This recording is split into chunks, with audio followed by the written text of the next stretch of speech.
Professor حکیم سید عمران سرور ہاشمی صاحب، آپ سے گزارش کروں گا کہ تشریف لائیں اور اپنے خیالات کا اظہار فرمائیں۔ جناب حکیم سید عمران ہاشمی صاحب۔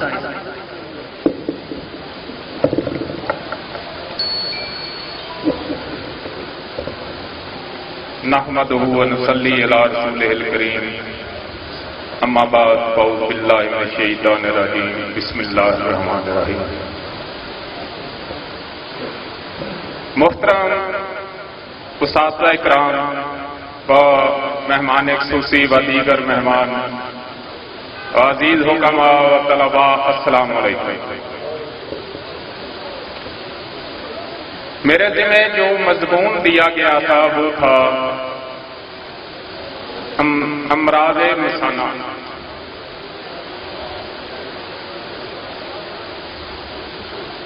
تو جب استاد محترم سید نعمت علی شاہ صاحب کو اس بات کا پتہ چلا تو مجھے خوب باتیں سنائی کہ یہ آپ نے کیا کام شروع کر دیا ہے۔ تو میں نے اپنے محترم بھائی حکیم سکندر خان صاحب جو اس سیمینار کے ہمارے میزبان بھی ہیں اور اس مجلس کے صدر بھی ہیں، ان کی خواہش پر یہ مضمون جو ہے وہ بیان کرنے کی سعادت حاصل کر رہا ہوں۔ عزیز حکماء، میں نے آپ سے چند باتیں پہلے بھی کی، اب دوبارہ کرنے جا رہا ہوں۔ آپ جب علاج معالجہ کرتے ہیں تو آپ علامت کو ایک سائڈ پہ رکھتے ہیں۔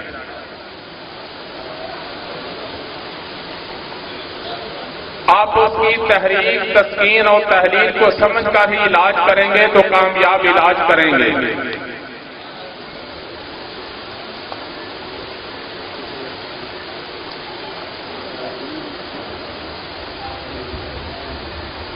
اصل جو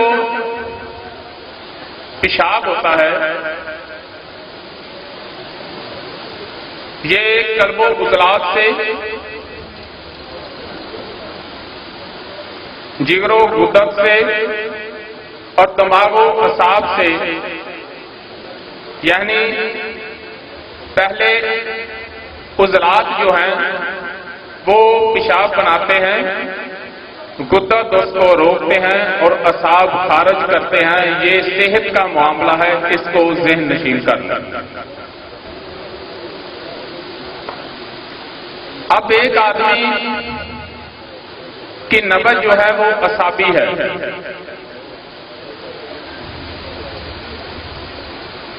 تو اس کا جو پیشاب آ رہا ہے وہ حقیقی پیشاب نہیں ہے۔ حقیقی پیشاب وہی ہوگا جو عضلات اور غدد اور اعصاب سے گزر کر آئے گا۔ ابھی اس کو جو بار بار حاجت ہو رہی ہے اور جیسے وہ پانی پی رہا ہے اس کا اخراج ہو رہا ہے، اعصابی تحریک ہے، تو اس کے عضلات میں تسکین ہے۔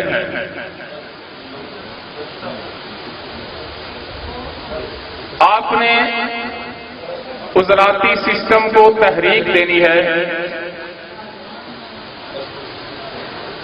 تو اس سے اس کی صحت جو ہے وہ برقرار ہو جائے گی۔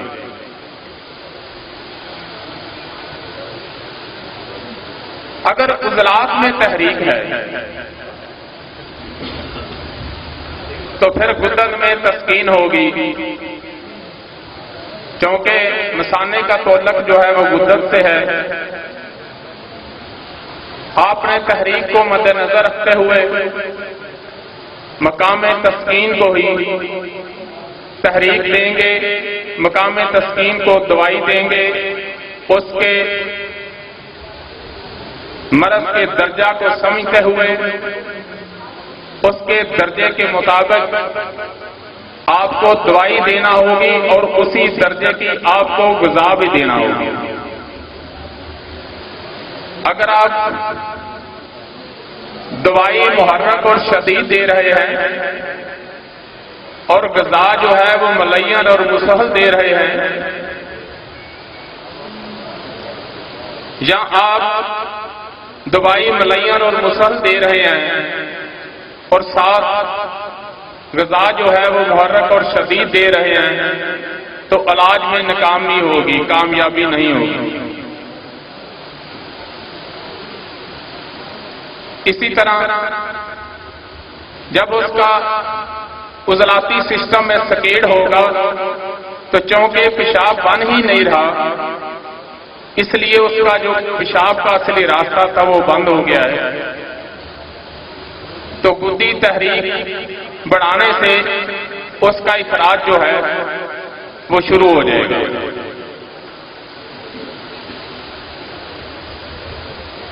اگر گدی تحریک بڑھ گئی ہے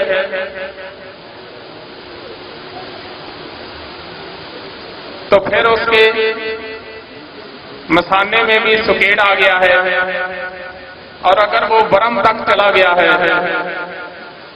تو پھر بھی پیشاب جو ہے وہ بند ہو جائے گا، اس کو اعصابی تحریک دینے سے اس کا اخراج جو ہے وہ شروع ہو جائے گا۔ اور ایک ہوتا ہے مثانے کا کینسر۔ یہ بات آج آپ اپنے دماغوں میں بٹھا کر جائیں، کینسر کو ہم نے بہت ہوا بنا لیا ہے۔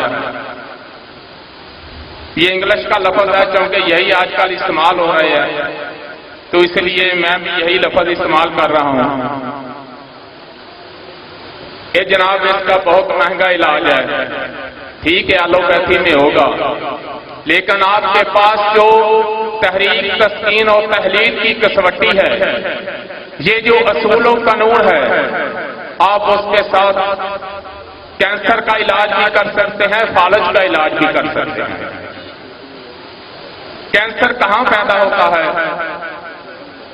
جہاں غیر فطری مواد اکٹھا ہوتا ہے اور وہاں پہ زہر پیدا ہونا شروع ہو جاتا ہے، اور یہ یک وقت نہیں ہوتا۔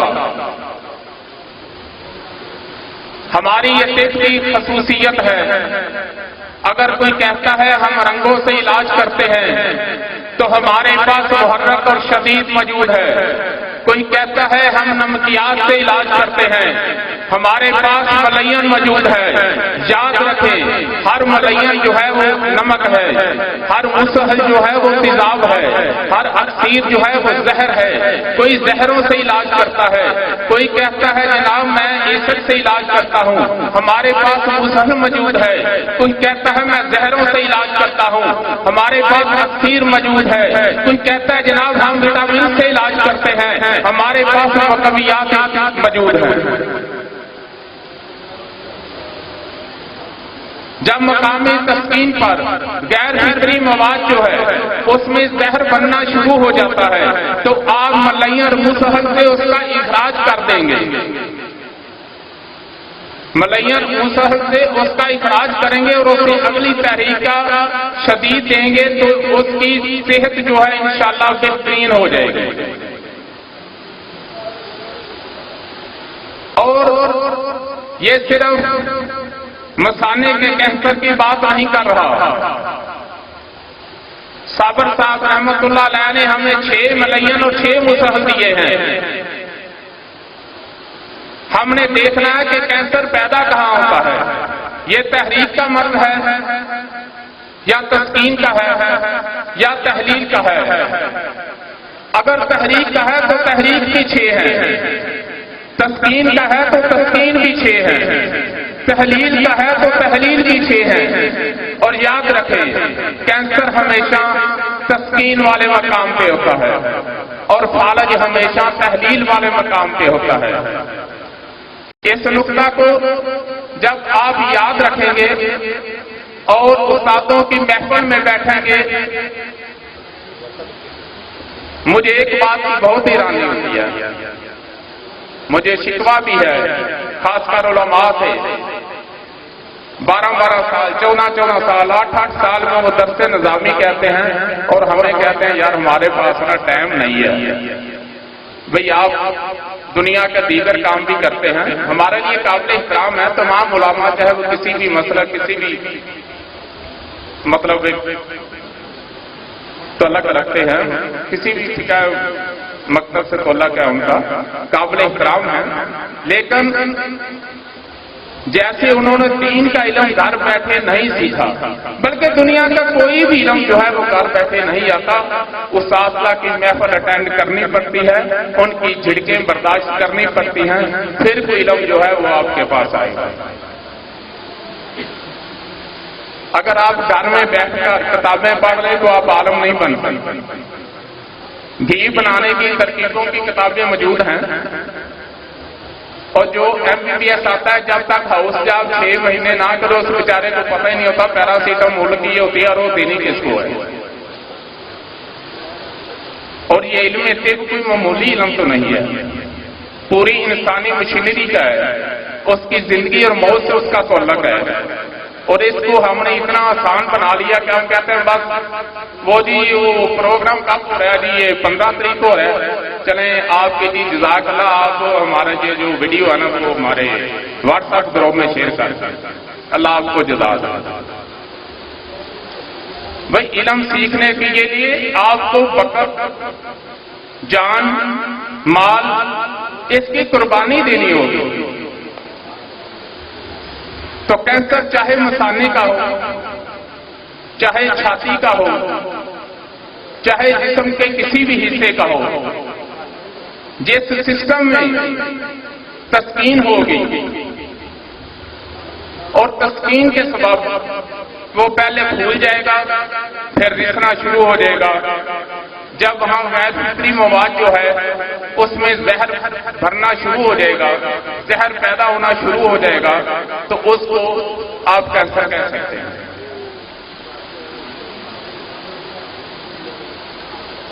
چاہے دماغ سے لے کر، سر سے لے کر پاؤں تک، جسم کے کسی بھی حصے میں ہو،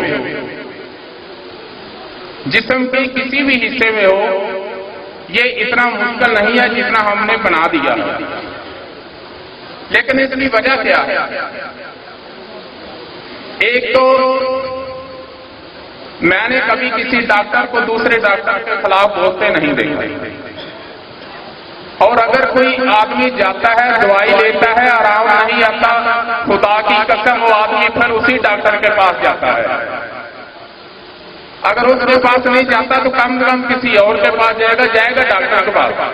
لیکن ہمارا حال یہ ہے کہ اگر کوئی کسی حکیم کے پاس گیا ہے، 1 ہفتہ یا 2 دن یا 4 دن دوائی کھائی ہے، آرام نہیں آیا، تو وہ کسی اور حکیم کے پاس بھی نہیں جائے گا، یہ ہمارا المیہ بن گیا۔ وہ کہے گا یار یہ دیکھا ہے کہ میں نے فلاں سے دوائی لی تھی وہ آرام نہیں آیا۔ اور دوسرا ہم ایک دوسرے کی ٹانگیں کھینچنے میں بہت ماہر ہیں، وہ بھائی وہ اس نے آپ کو دوائی غلط دے گی، میں آپ کو بہتر دوں گا۔ یہ وقت یکجہتی کا ہے، یہ وقت اتحاد کا ہے، ورنہ مٹ جاؤ گے، آپ کا نام و نشان بھی نہ باقی رہے گا۔ اسی اتحاد کے لیے میرے استاد محترم سید نعمت علی شاہ صاحب کو ان کے استاد محترم محترم شبیر احمد صاحب نے سفیر یکجہتی کا خطاب دیا۔ کس لیے؟ ہمارے لیے تمام حکامات، چاہے اس کا کسی بھی گروپ سے تعلق ہے، وہ قابل احترام ہے، ہم ان کو خراج تحسین پیش کرتے ہیں جو جہاں بھی طب کا کام کر رہا ہے۔ یہ وقت اتحاد اور یکجہتی کا ہے۔ ہم نے کافی ملاقاتیں جو ہیں تو پاکستان کے جو ہمارے یعنی برسر اقتدار پارٹی نیشنل کونسل فار طب کے عہدے داران ہیں، ان سے ملاقاتیں کی۔ محترم حکیم احمد سلیمی صاحب سے بھی ملے، اور اس کے بعد محترم حکیم شاہ ناز صاحب جو کہ میرے استاد بھی ہیں، اور محترم حافظ محمد فرید یونس صاحب سے جو اس وقت ہمارے مہمان خصوصی ہیں۔ ہمارا ملنے کا مقصد صرف یہ ہے کہ اس طب کے لیے یہ کچھ ایسا کر جائیں کہ آپ کا رہتی دنیا تک نام جو ہے وہ سنہری حروف میں لکھا جائے. ہماری یہ کوشش ہے کہ استاد محترم نے جو 6 نبضیں 6 اسباق کتاب جس کے ابھی وضاحت جو ہے وہ ہمارے اسٹیج سیکرٹری صاحب کریں گے وہ لکھی ہے. 6 نبضیں 6 اسباق مکمل نصاب آسان لفظوں میں. اگر اس میں کوئی کمی ہے کوئی کوتاہی ہے تو جو ہمارے اساتذہ کرام ہیں میری ان سے گزارش ہے کہ وہ ہمیں اس کے متعلق مشورہ دیں تاکہ اس کو مزید جو ہے بہتر کیا جائے، اس میں مزید نکات پیدا کیا جائے. وما علینا الا البلاغ.